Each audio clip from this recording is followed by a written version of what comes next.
Segunda epístola de Paulo a Timóteo. Tem um cara na internet aí que é Timóteo, mas é Timóteo.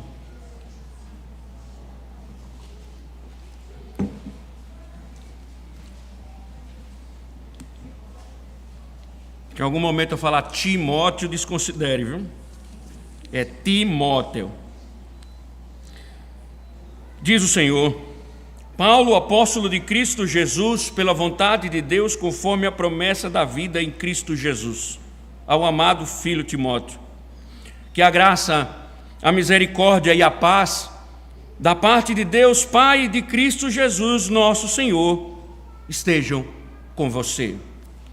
Deus bendito, louvado seja o teu nome, Senhor, por mais uma oportunidade que o Senhor nos concede de estarmos como igreja mais uma vez reunidos desta feita para mais uma vez explorarmos, Senhor, as verdades contidas em mais um livro.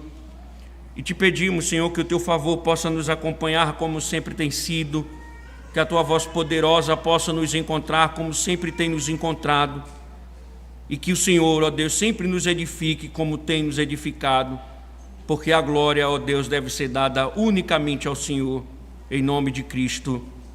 Amém. Poder sentar, irmãos.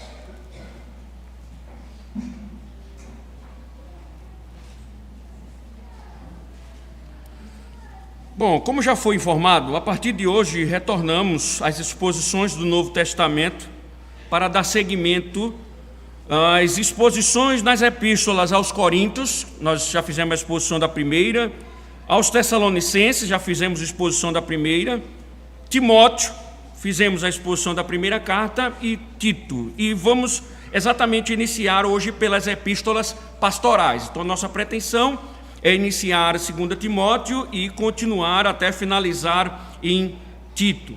E como sempre, irmãos, como é comum em toda a exposição, nós não podemos iniciar uma nova caminhada sem antes lançarmos uma visão panorâmica sobre a carta, que não apenas reacende nossa memória sobre elementos que estão presentes na primeira epístola, que são elementos essenciais, mas também vai nos ajudar a entender um pouco, preparar no nosso coração e também a mente para compreendermos com maior clareza o que o Senhor nos ensinará ao longo desta exposição. Ou seja, quando uma carta é escrita, ela é escrita dentro do seu devido contexto, então ela fará sentido se ela for lida quando nós soubermos em que contexto ela está contida. Então, em primeiro lugar, lembremos, quem foi Timóteo? Timóteo, ele era um jovem que residia na cidade de Listra.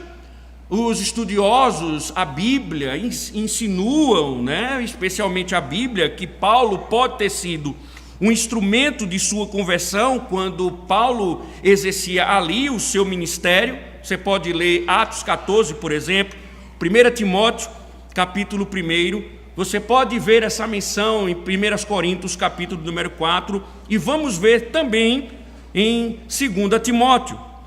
E o que pode ter acontecido é que, ao retornar à cidade, Paulo, em sua segunda viagem, vai e escolhe esse jovem Timóteo para acompanhá-lo. Isso está registrado em Atos capítulo 16. E Timóteo, então, ele passa a ser um dedicado cooperador e de grande participação.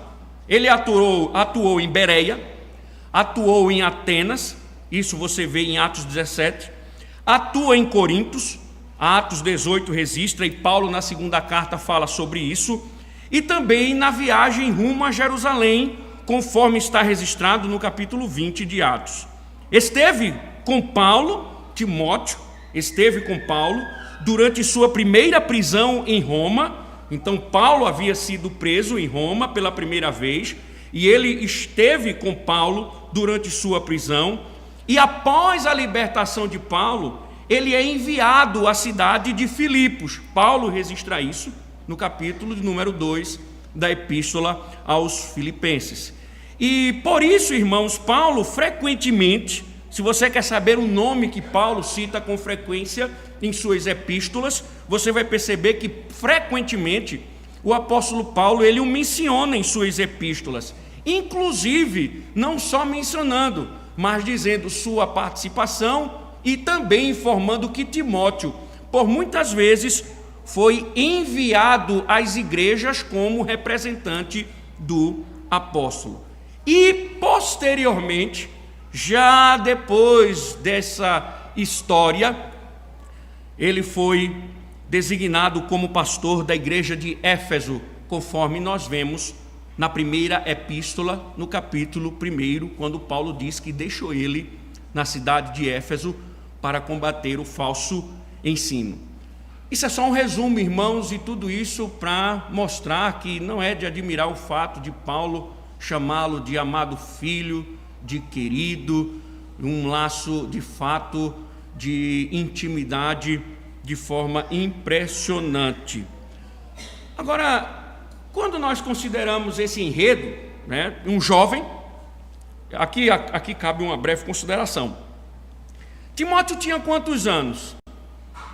É possível, irmãos, que tudo tinha começado nos meados dos seus 20 anos, e quando ele assume o pastorado, ele provavelmente tinha 30 anos ou um pouco mais de 30, não chegava à beira dos 40, ele era muito jovem. Mas você percebe que Paulo está escrevendo uma epístola, uma segunda epístola ao pastor jovem. Então pensem, embora ele sendo jovem, note que Deus não esperou que Timóteo envelhecesse para usá-lo.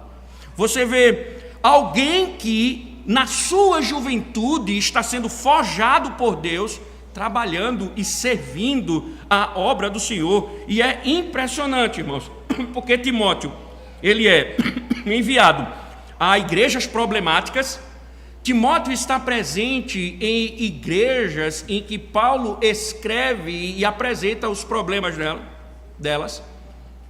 Timóteo é designado, chamado por Deus para corrigir presbíteros mais velhos.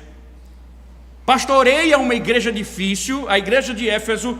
Quando Timóteo chega, é uma igreja que está colapsando doutrinariamente, está com problemas sérios. Também foi dito aqui que ele representou o apóstolo diante de multidões, enviado por ele. Notem, irmãos, isso tudo na flor da idade. Nós não estamos falando de alguém velho, nós estamos falando de alguém jovem. Jovens, vocês aqui, olhem para mim. Existe alguma semelhança de vocês com Timóteo?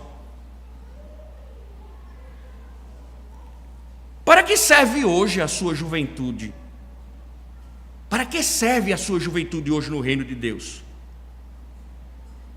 Grande parte da juventude, e talvez alguns de vocês, vive concentrada numa sequência previsível. Não é isso que você pensa? Terminar os estudos, alcançar estabilidade, casar, aproveitar a vida e só.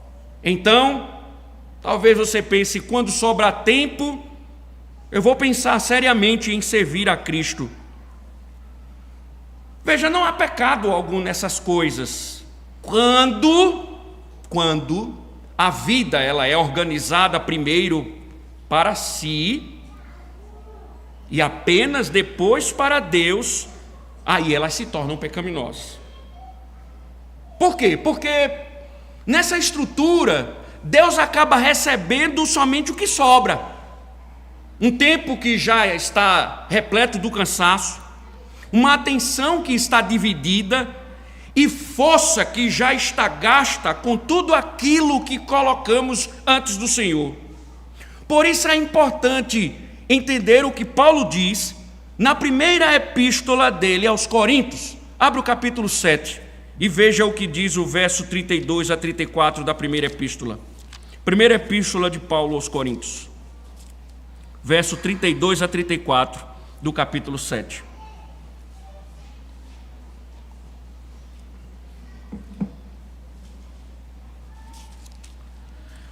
O que eu realmente quero é que vocês fiquem livres de preocupações, Quem não é casado cuida das coisas do Senhor, de como agradar ao Senhor. Mas o que se casou cuida das coisas do mundo, de como agradar à esposa. E assim está dividido. Também a mulher, tanto a viúva como a virgem, cuida das coisas do Senhor, para ser santa, assim no corpo como no espírito. Mas a mulher casada se preocupa com as coisas do mundo, de como agradar ao marido. Vocês entendem o que Paulo está dizendo aqui? Qual é o argumento de Paulo? Primeiro, ele não está condenando o casamento. Pelo contrário, Paulo está dizendo que o casamento é bom, legítimo. Ele argumenta que é uma ordenança legítima, mas ele pontua algo importantíssimo. Ele diz que o solteiro possui uma vantagem prática. Ele diz que o casado, ele precisa repartir seus cuidados entre o senhor e o cônjuge, mas ele diz, enquanto o solteiro, ele pode dedicar-se com menos impedimento para as coisas do Senhor. O casado, ele se divide, o solteiro não, ele pode se entregar completamente à obra do Senhor. Portanto, jovens, a solteirice, a juventude, não é uma sala de espera enquanto a vida não começa. É uma fase e, às vezes, uma vocação de máxima responsabilidade para o reino. O mundo chega para você e diz o seguinte: aproveite agora, sirva depois. Cristo diz: sirva agora, para não lamentar depois. Você não é jovem demais para servir. Davi, quando jovem, enfrentou Golias. Jeremias, quando jovem, foi chamado para ser profeta. Timóteo, quando jovem, pastoreou. Então, não se esqueça, você só é jovem demais para uma coisa: viver construindo algo que não atravessa a eternidade. Então, atentem para isso. Atentem para isso, porque jovem também vai para o inferno. Jovem também vai para o inferno. E é bom tomar cuidado com isso. E não pensar que por causa da sua juventude, Deus lhe deu um salvo-conduto para desobedecê-lo sem consequências.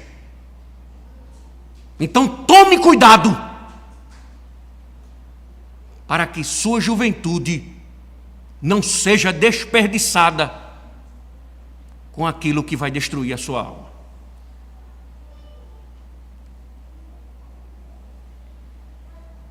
Seguindo adiante, Timóteo, ele é deixado para ser pastor, jovem, na igreja de Éfeso. E é ali então que Paulo envia a primeira carta. E eu peço que preste atenção para que a gente compreenda o primeiro cenário. Paulo, ele é liberto de sua primeira prisão. Atos registra isso. Paulo então volta a visitar algumas igrejas onde havia pregado, inclusive Éfeso. Na ocasião, ele vai e deixa Timóteo para tratar dos problemas sérios. Nós fizemos a exposição de 1 Timóteo, as heresias, as questões das fábulas, as questões morais, a questão de culto, o comportamento das mulheres no culto, quem deve pregar, a escolha de presbíteros, de diáconos.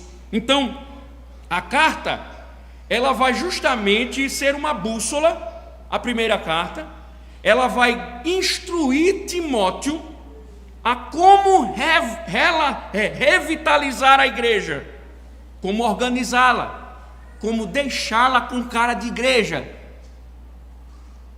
Mas agora tudo mudou. Paulo agora está novamente preso em Roma, agora sobre o domínio do imperador Nero. Não se trata mais de uma prisão domiciliar, como visto em Atos 28. Ele mesmo vai descrever na segunda epístola que agora ele está numa cela fria, ele está algemado, e ele está certo de sua execução iminente. Ele está certo de que em breve será executado, e isso acontece. Isso não será, ou não é um cenário de se alegrar, mas demonstra um cenário de intensificação de perseguição aos cristãos.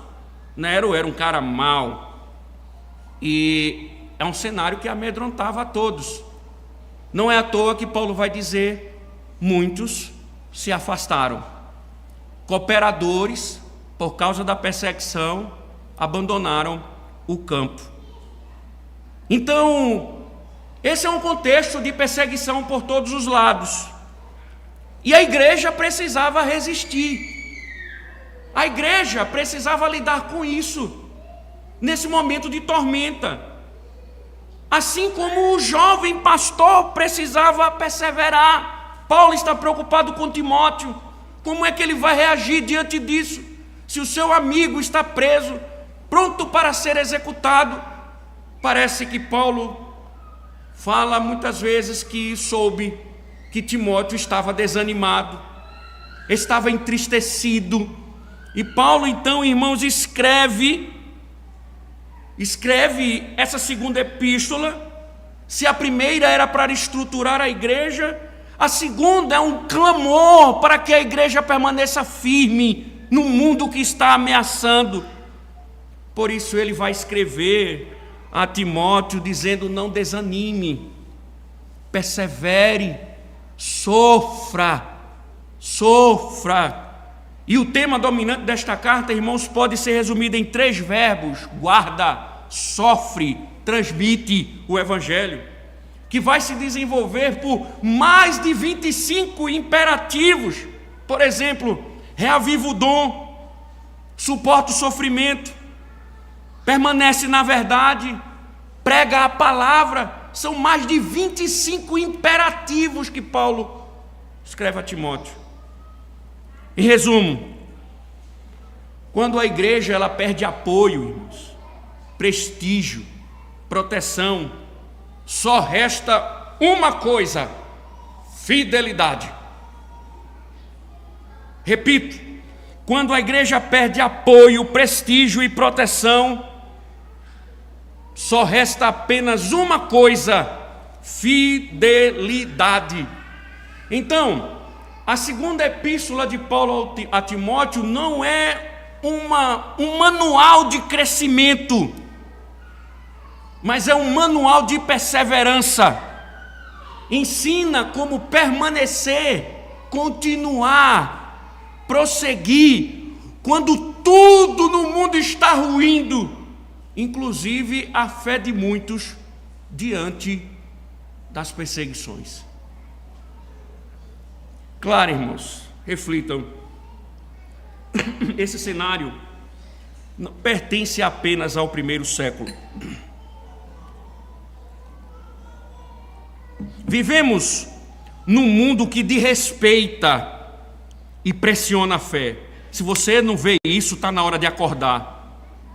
Não necessariamente por prisões físicas, mas, embora aconteça em muitos lugares, mas principalmente por perseguições intelectuais, culturais e sociais. E aqui, preste atenção, muitas vezes pressões internas provenientes de pseudos cristãos que já foram engolidos pela mente da época. Por causa disso, na igreja, a vergonha, ela substitui a convicção. A aceitação pública passou a valer mais que a verdade bíblica. E então o resultado é: muitos esfriam, silenciam e abandonam a fé. Foi exatamente para esse tipo de tempo que a carta foi escrita. Tempo em que a fé custava, reputação, carreira, aprovação, aceitação social ou até mesmo a própria cabeça. E nesse contexto, qual é a tentação? Fugir, desanimar ou, como um camaleão, buscar adaptação para sobreviver. Mas Paulo não diz a Timóteo para ser aceito. Paulo não diz a Timóteo para que ele seja aceito ou que torne o evangelho aceitável. Ele diz: Timóteo, permaneça fiel. A igreja, Timóteo, deve permanecer fiel mesmo em meio ao perigo. Portanto, a pergunta não é como podemos vencer, mas continuaremos firmes diante do colapso do mundo e de sua perseguição? Vamos perseverar firmes? Estava ouvindo com minha esposa uma biografia de John Knox, e tem um biógrafo que diz assim: eu o ouvi pregar, ele batia tanto no púlpito que dava medo. Um dia ele bateu tanto no púlpito que eu não conseguia escrever de tanto medo. Aí eu disse: eu bato muito pouco, vou voltar mais, a bater mais. E aí? Nós vamos permanecer firmes?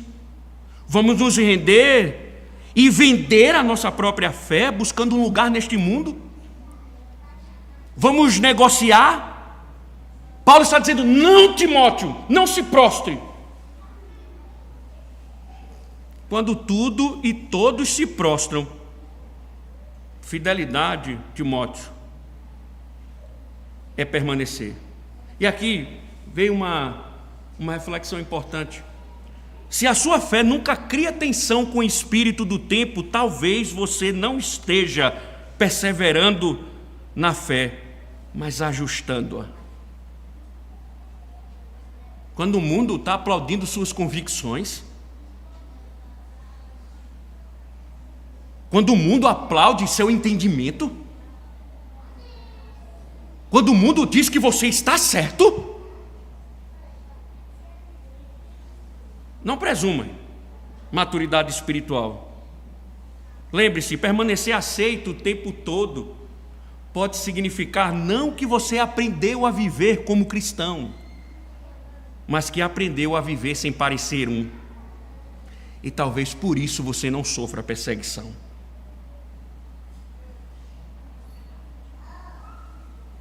Também preciso falar aos que chegam à igreja trazendo nas mãos não a Escritura, mas panfletos invisíveis, ideologias do século vestidas de piedade, marxismo, comunismo, lulopetismo, querem batizar projetos humanos, ungir teorias sociais, transformar o púlpito em palanque, pensando que estão tornando Cristo aceitável ao mundo. Na verdade, estão tornando o mundo aceitável a Cristo. E o problema não é político, é espiritual.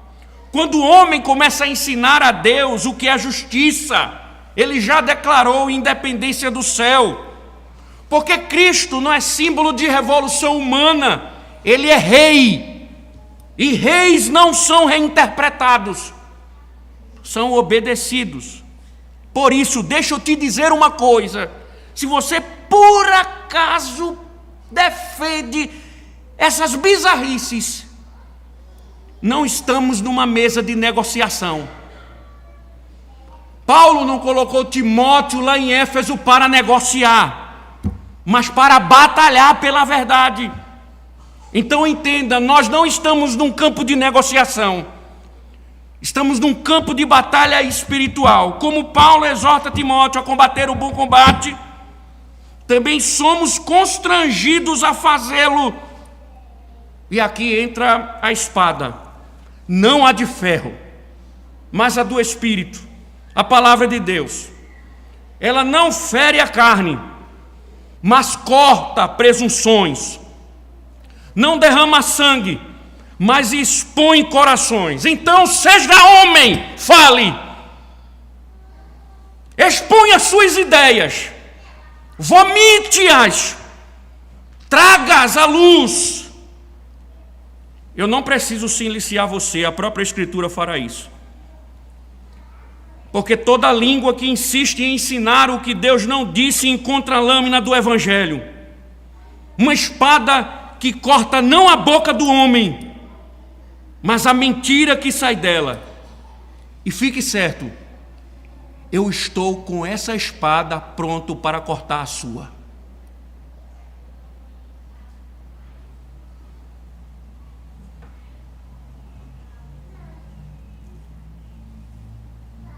No mundo em que colapsa, negociar a verdade é infidelidade.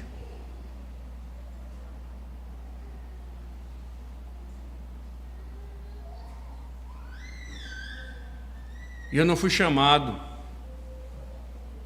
para negociar a verdade, mas para defendê-la. Não só eu, mas você também. É nesse contexto, irmãos, que Paulo está escrevendo a Timóteo. Contexto conturbado, difícil. Que tudo sopra nos ouvidos. Seja mais maleável. Não precisa ser tão firme assim. Negocie com a verdade. Não expulse da igreja quem pensa diferente. Mantenha a unidade. Fale sobre amor. Não. Paulo está chamando para que um jovem, com todas as suas debilidades, enfrente o espírito da sua época. E isso faz, então, irmãos, a gente caminhar e agora, de fato, entrar no conteúdo da carta. E nós vamos começar somente por esses 2 versos. Autoria, destinatário, que já nos dá um gostinho do que vem pela frente. Eu quero chamar a atenção de vocês novamente para os versos.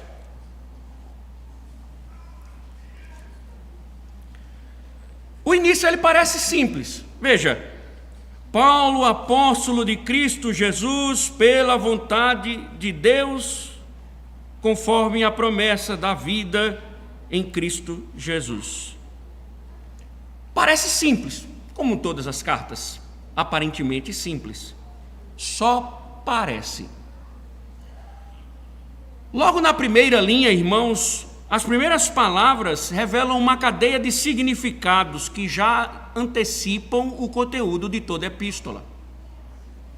Primeiro, a identificação do remetente.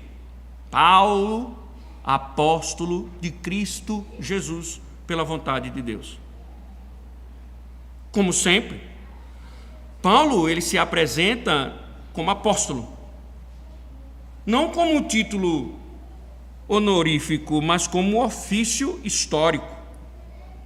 E sabemos bem de sua história. A sua trajetória começou quando ele ia caçar cristãos no caminho de Damasco, mas ali foi caçado. O caçador virou a caça. O perseguidor foi alcançado por Cristo. E ali, irmãos, a sua conversão, ela também foi o seu comissionamento. Atos 19, ou melhor dizendo, Atos 9, diz que ele é separado e enviado para pregar o evangelho aos gentios. Por isso, ele acrescenta com maestria, pela vontade de Deus. Isto é, o meu apostolado, ele não nasceu da vontade da igreja. O meu apostolado não é um posicionamento do meu presbitério, uma designação do meu conselho, de uma aceitação pública. Ou eu acordei, caí da cama, me levantei e disse: acho que eu fui chamado para ser apóstolo. ele não se autodenominou apóstolo. Ele está dizendo: eu fui vocacionado. Irmãos, a gente precisa então aprender, nesse mundo onde apóstolos brotam por todos os lados, apostolado não é função assumida, é missão conferida diretamente pelo Cristo ressurreto às testemunhas fundacionais da igreja. Trata-se de um fundamento irrepetível, não de um cargo transmissível. Então, toda vez que alguém decide vestir uma autoridade que Deus nunca lhe deu, não estamos diante de um pequeno equívoco ministerial. Nós estamos diante de uma rebeldia declarada. A Escritura jamais insistiu numa fábrica de apóstolos por convenção própria. Mas, curiosamente, no nosso país, por exemplo, uma fábrica parece que está presente e muitos surgem em série. Então o problema, irmãos, não é só o nome no cartão, Apóstolo Jonathan. É o que ele implica. Quem se apresenta como autoridade originária inevitavelmente coloca suas palavras ao lado ou acima da revelação. E quando isso acontece, a Bíblia deixa de ser regra e acaba virando sugestão. E isso não é nenhuma novidade, irmãos. Saul achou que poderia oferecer sacrifício no lugar de Samuel. 1 Samuel capítulo 13. O rei fazendo função de sacerdote. Qual o problema? Resultado: perdeu o reino. Tem gente que pensa que pode fazer a função de Paulo. Usar a função espiritual nunca foi zelo, irmãos. Sempre foi e continuará sendo total desobediência. Então, quando você vê um apóstolo, você não vê um pseudo-apóstolo, você não vê um homem equivocado, você vê um homem rebelde. Portanto, nós não precisamos de novos apóstolos, desses mentirosos, porque quem é pastoreado por apóstolo, nem pastor tem.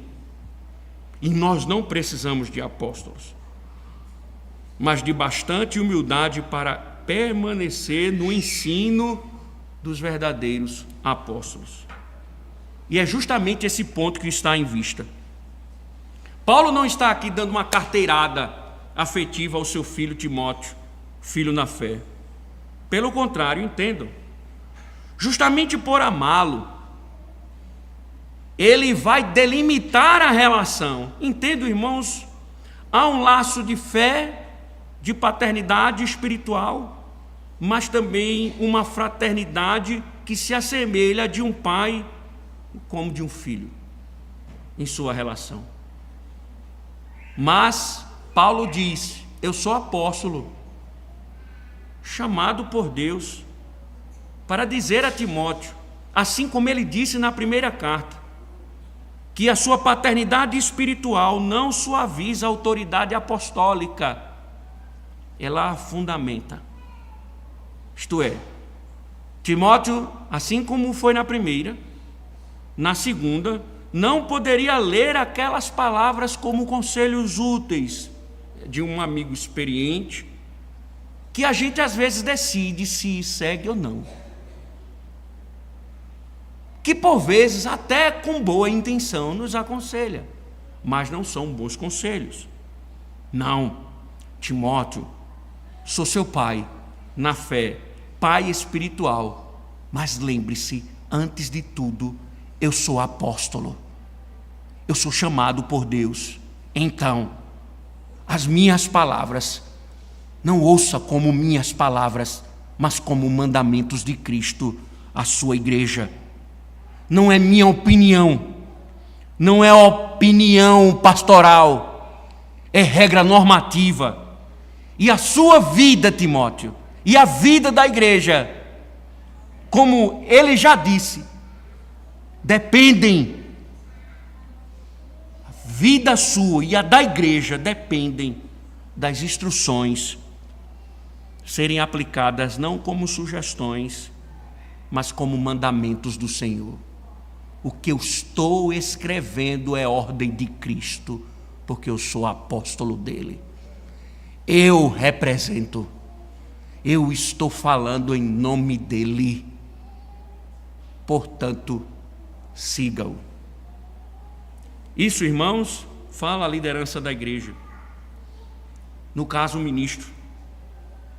O pastor, ele não é livre para governar por preferência ou expectativa da comunidade.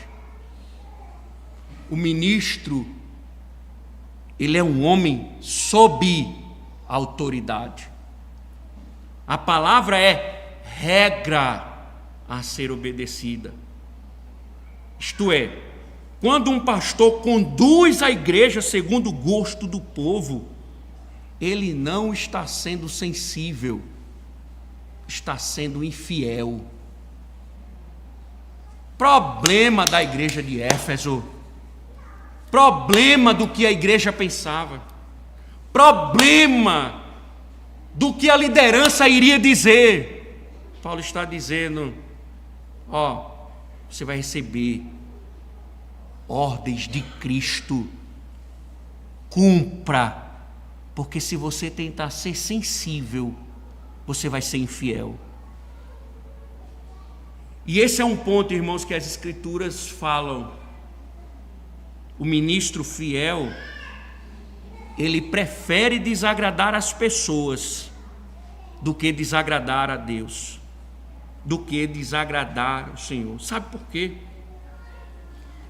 Porque por vezes a igreja não entende, mas a vida espiritual do rebanho não depende da aprovação coletiva, mas da fidelidade à voz divina.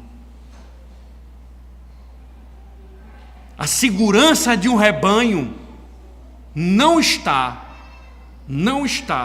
em receber uma mensagem aceitável, mas na fidelidade do ministro.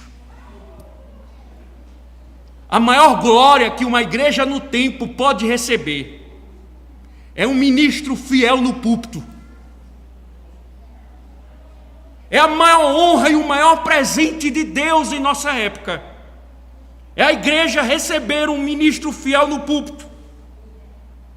Porque quando ele abre a boca, é Cristo falando ao seu povo.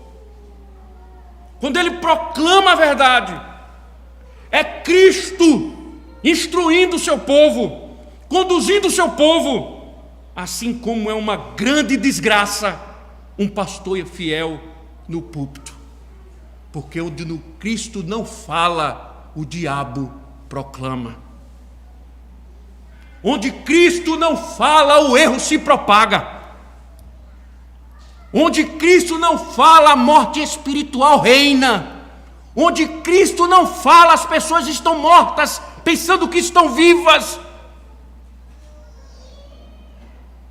Paulo diz a Timóteo essas verdades. A igreja depende disso e sua vida também. Por isso que ele chega a dizer: Paulo escreve a Timóteo: Timóteo, toma cuidado com a doutrina, porque salvarás a ti mesmo e os que te ouvem. Cuidado com a doutrina, Timóteo, porque as sagradas letras, elas te salvam e salvam aqueles que estão te ouvindo.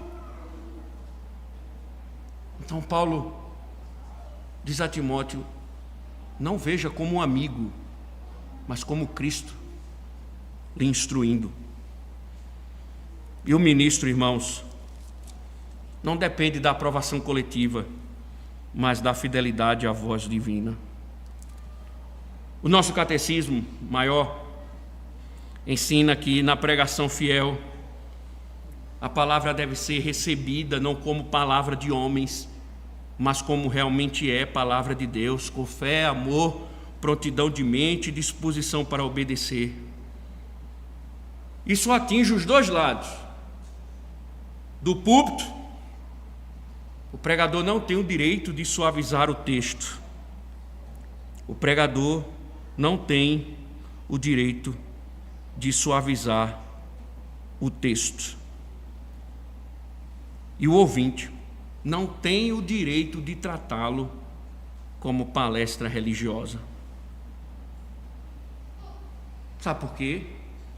Porque esse é um princípio importante. Cristo governa a sua igreja pela Escritura anunciada. Portanto, irmãos, ouvir a pregação com o espírito crítico apenas humano, porque às vezes quando a gente ouve um pregador, a gente está preocupado com o estilo, com a preferência, com a utilidade, né? A gente tem os nossos pregadores favoritos, a gente gosta de um estilo, de outro, e muitas vezes a gente perde de vista que o próprio Cristo está falando em diversos estilos.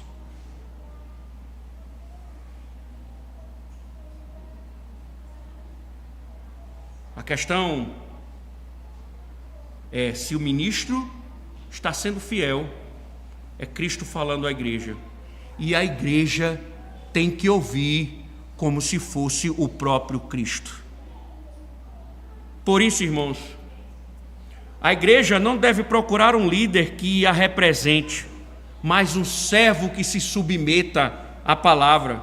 E o povo, prestem atenção, não deve ouvir sermões como quem coleta ideias, mas como quem está recebendo ordens do rei.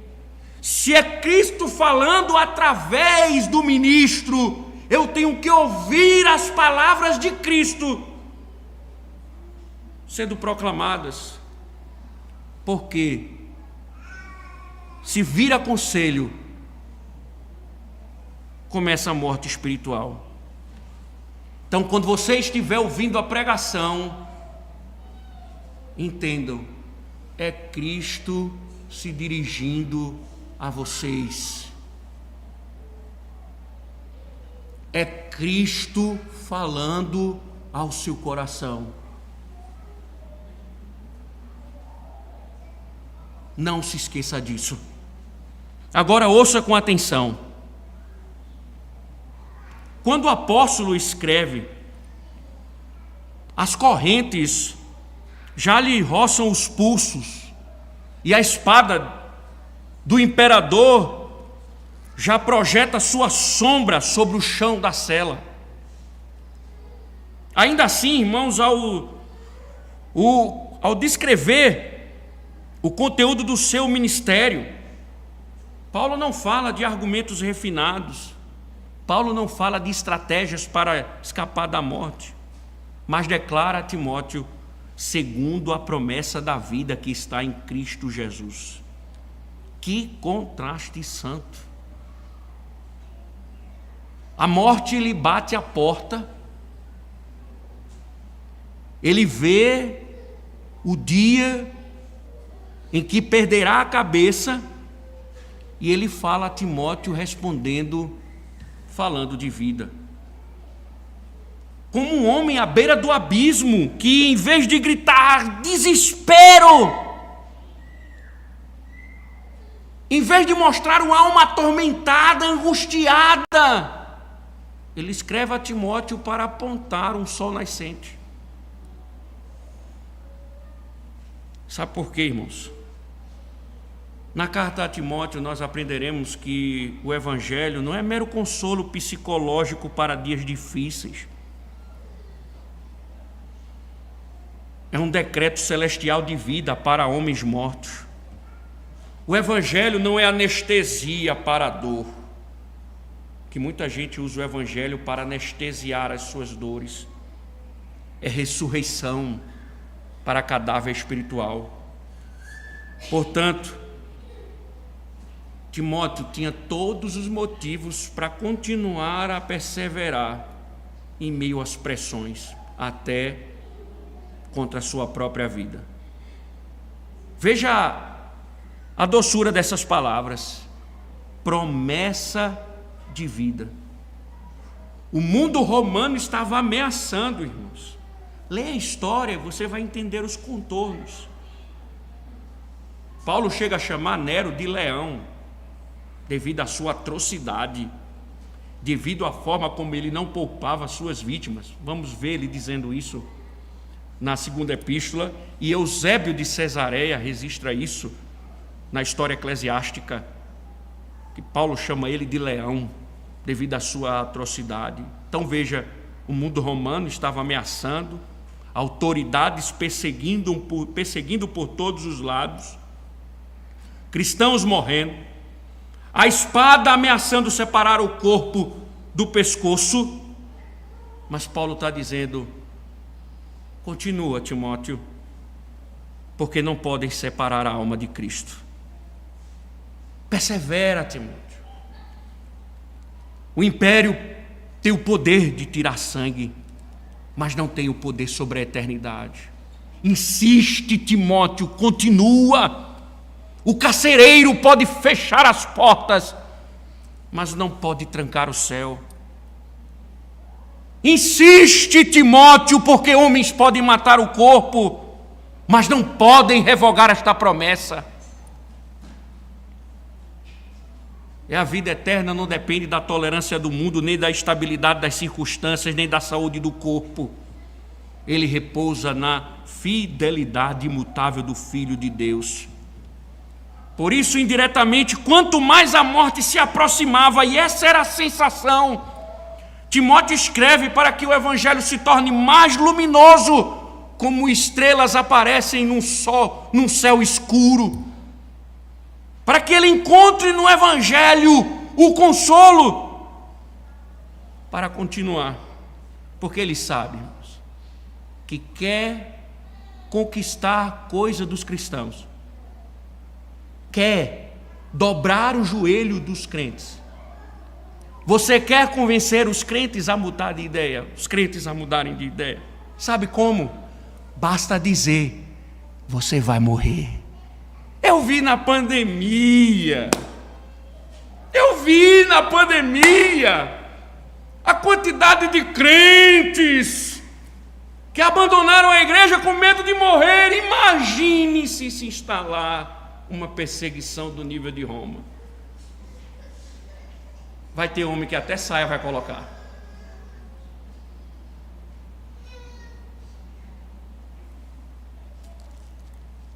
Mas Paulo está dizendo a Timóteo: persevera, nós temos a promessa de vida. Isso, irmãos, Paulo está dizendo diretamente à igreja: respire em meio às fumaças das aflições. Nossa fé está cercada, nossa cultura zomba, nossa fidelidade custa nossas amizades, a nossa reputação, a nossa segurança. Paulo está dizendo: Timóteo, continua, porque nós não estamos perdendo nada, mas nós estamos caminhando para o cumprimento da promessa. Todas as perdas aqui para Cristo é ganho. Tudo que se perde nessa vida por Cristo é ganho.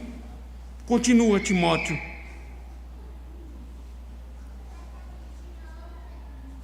Persevera, não porque você é forte, mas porque a vida prometida é indestrutível.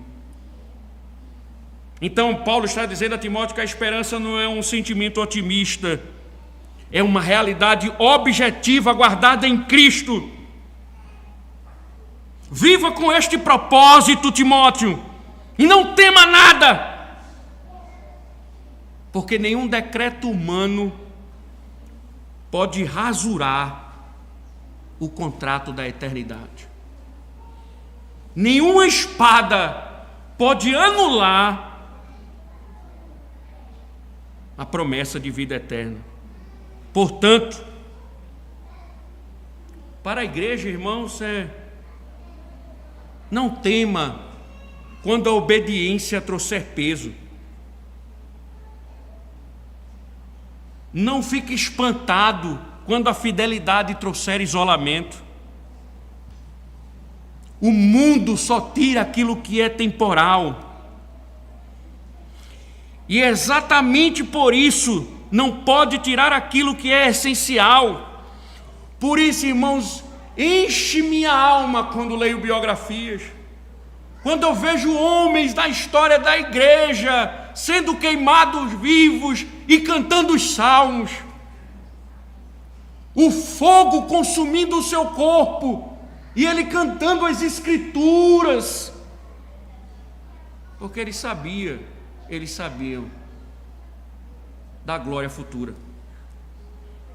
Paulo está dizendo então: persevera, Timóteo, persevera, igreja. E por que persevera, igreja? Veremos, muitos já haviam abandonado até mesmo o apóstolo. Quem é que ia querer amizade e visitar Paulo na prisão, correndo o risco de ser identificado e ser preso como irmão? Muita gente, correu.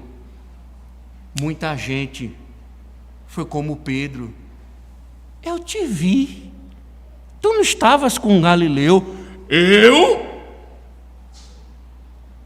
Quem disse? Eu sou da turma do todos e do todos, menina.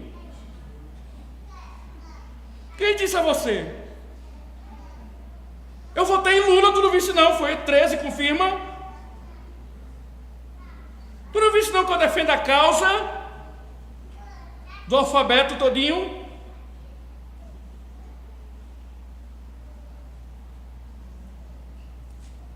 Paulo diz: Timóteo, cada renúncia por Cristo é uma semente plantada na eternidade. Cada lágrima fiel é regada por uma promessa. Continua, Timóteo, a minha carreira está no fim. Eu já combati o bom combate. Então deixa eu te dizer, se a morte vier, ela não será um algoz, mas será um servo. Ela vai abrir a porta para que entremos naquilo que sempre possuímos pela fé: a vida eterna em Cristo. Por isso, irmãos, nós não devemos temer nada, porque nós temos uma promessa que nos dá uma esperança que vai além deste mundo. Que por causa de Cristo perdemos tudo. Como diz Martinho Lutero: família, bens, prazer. Se a morte enfim chegar, com Ele reinaremos. Isso nos ajuda a entender o segundo verso, que diz o apóstolo Paulo: ao amado filho Timóteo, que a graça, a misericórdia e a paz da parte de Deus Pai e de Cristo Jesus, nosso Senhor, estejam com vocês. A saudação tripla, irmãos, ela também é teológica. Paulo não está oferecendo um estímulo psicológico a um pastor temeroso. Ele está aplicando teologia, oferecendo teologia aplicada. Isto é, sabe qual é o remédio para tempos difíceis? Não é autoconfiança, mas recordar quem Deus é para nós. E aqui, irmãos, cada termo do apóstolo Paulo é um bálsamo aplicado sobre uma ferida diferente da alma humana. Graça, a bondade de Deus inclinando-se ao culpado que nada possui para oferecer senão sua dívida. Misericórdia é a compaixão que alcança um miserável incapaz de levantar-se sozinho. Paz é o abraço restaurador concedido ao rebelde que antes vivia em guerra contra o Criador, mas agora está reconciliado. 3 palavras, uma única fonte: o Pai e o Senhor Cristo derramando sobre o homem aquilo que o homem jamais poderia produzir. Porque o evangelho não melhora o pecador, não é sabor evangelho. Ele o recebe arruinado e é envolvido em favor divino. Irmãos,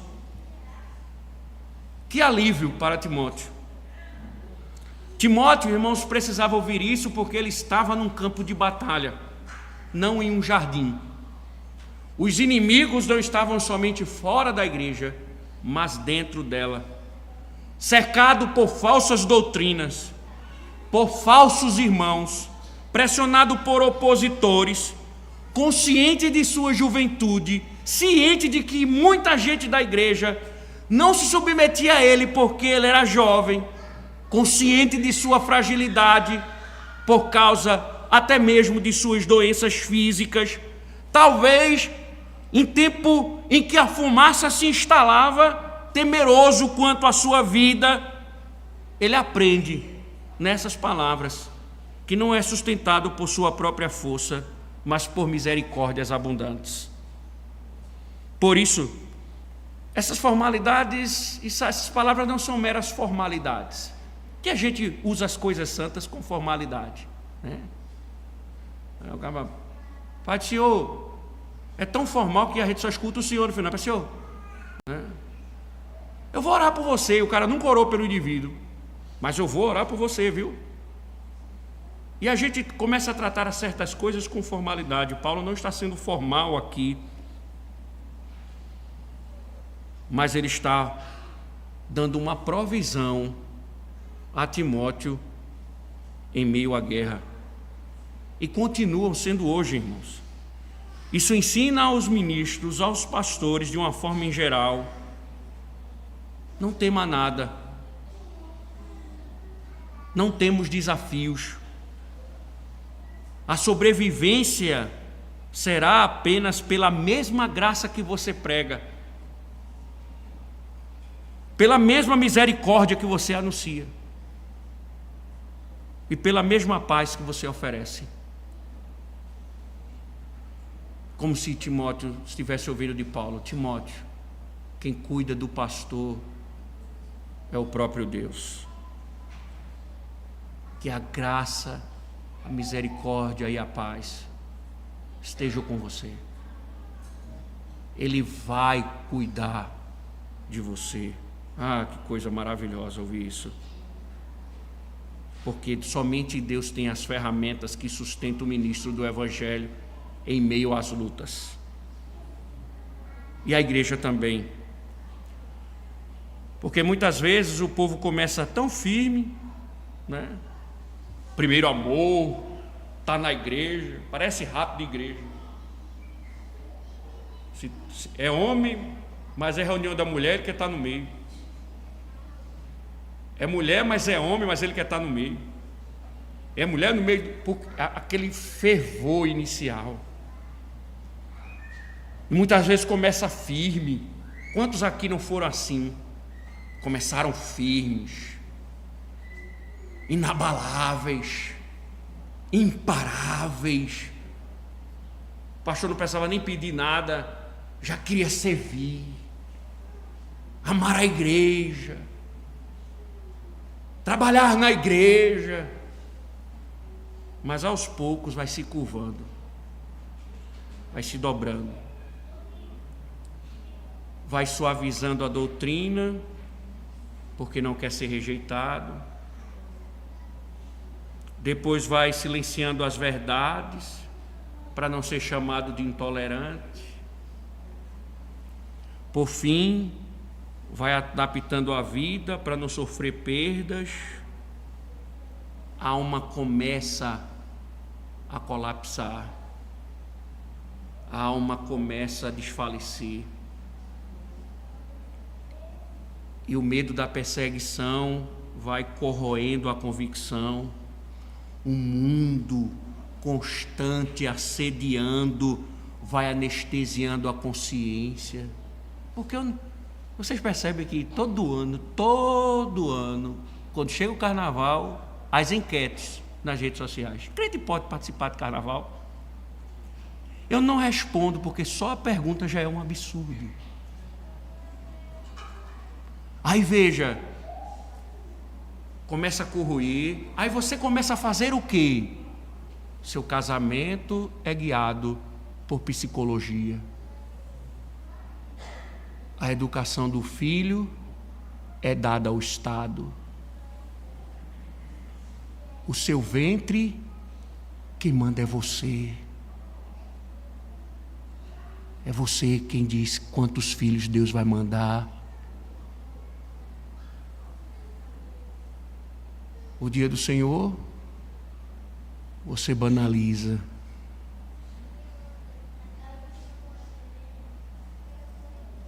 A sua vida moral entra nos ditames do mundo. Quando você vai para a praia, você usa biquíni. Vai corroendo. O mundo vai corroendo. Vai corroendo. As mulheres não querem mais ser mães, querem ser empresárias. Os homens não lideram mais, querem ser mulheres. E tudo começa a ser distorcido. O mundo vai corroendo, corroendo. E você vai se adaptando como um camaleão neste mundo.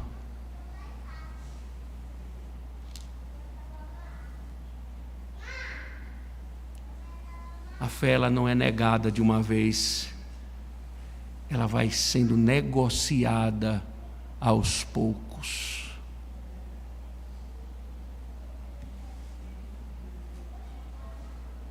E aqui, irmãos, as palavras apostólicas se tornam sustento.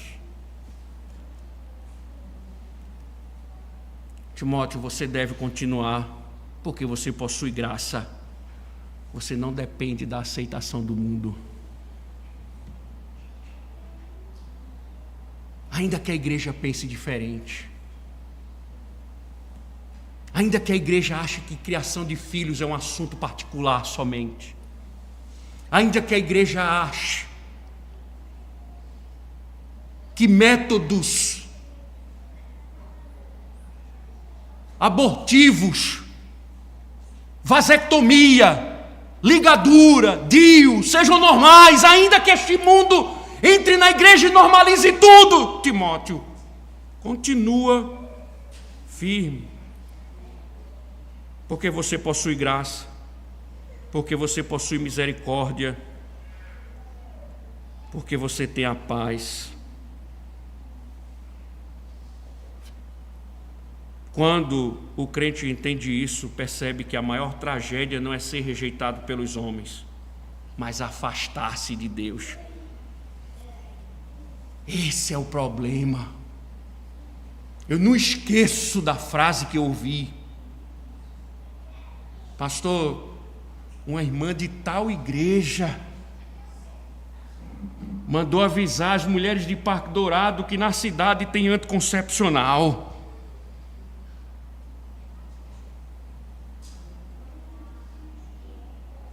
A maior tragédia, irmãos, não é ser rejeitado pelos homens, é afastar-se de Deus.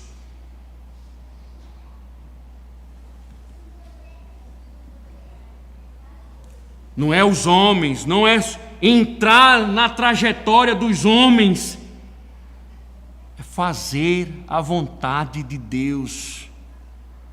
A tragédia é não se submeter ao que Deus diz. Essa é a maior tragédia.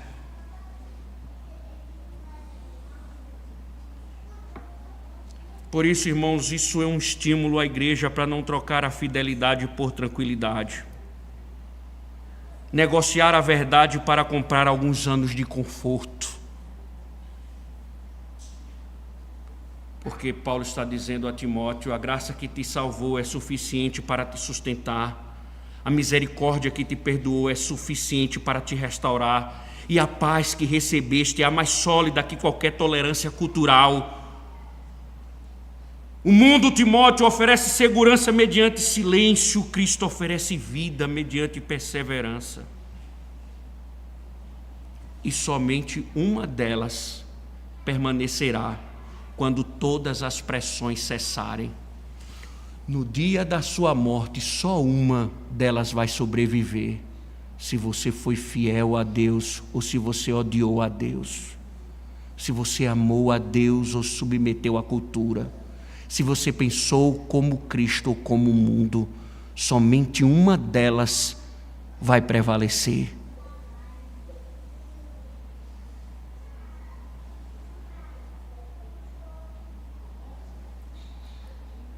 Por isso que eu digo, os inimigos de dentro precisam ser destruídos. Crente marxista precisa ser expulso. Mulher feminista precisa ser excluída. São demônios no meio dos santos. São filhos do diabo, plantados pela serpente.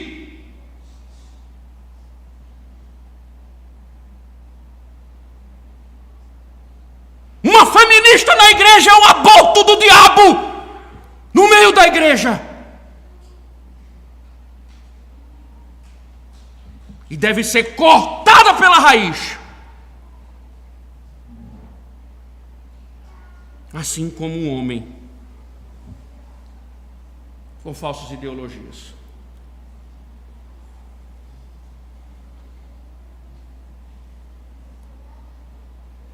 Por fim, irmãos,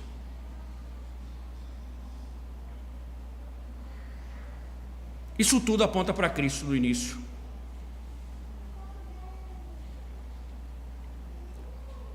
O que Timóteo precisava entender é que Cristo é o Senhor da igreja.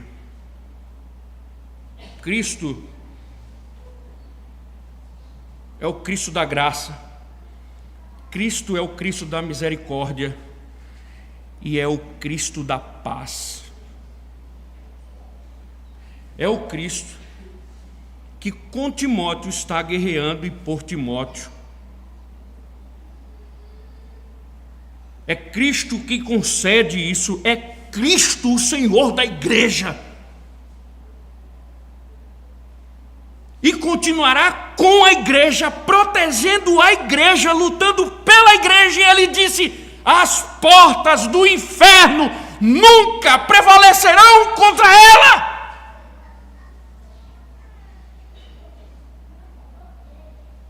Muitos podem abandoná-lo, mas sempre haverá um remanescente fiel.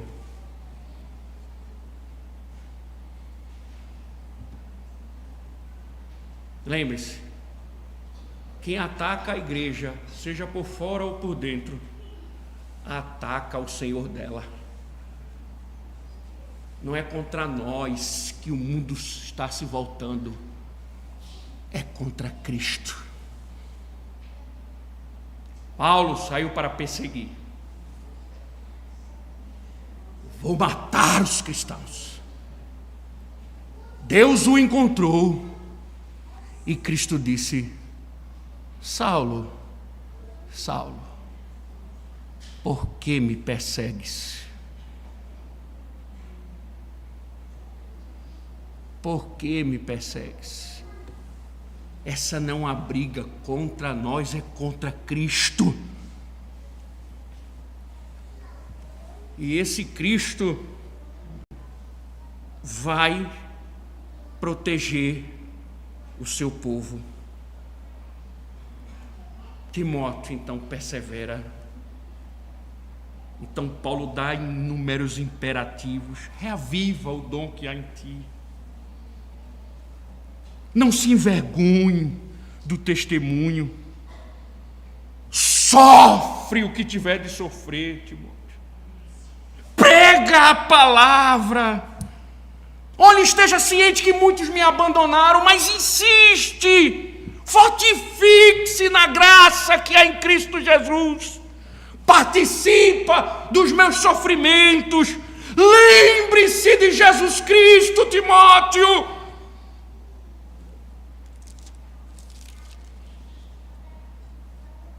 Siga em frente.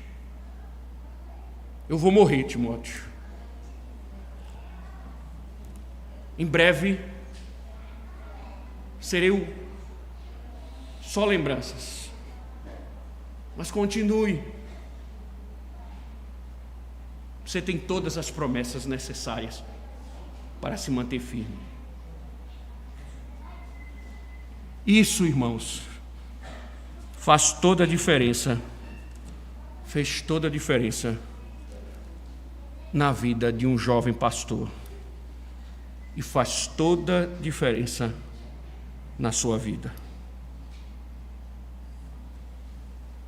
Aguardemos, então, as cenas dos próximos capítulos.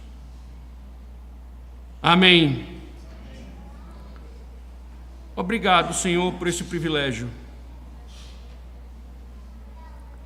Obrigado, Senhor, pela Tua lei. Obrigado, Senhor, pela Tua graça, misericórdia e paz.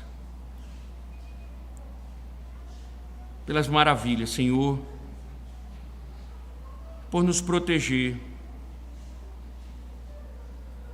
e nos guardar para a glória do Teu santo nome, Senhor. Que Tuas palavras nos guiem e nos sirvam de estímulo para prosseguirmos, Senhor, Te amando, mesmo quando o mundo nos reprova. Em nome de Cristo. Amém.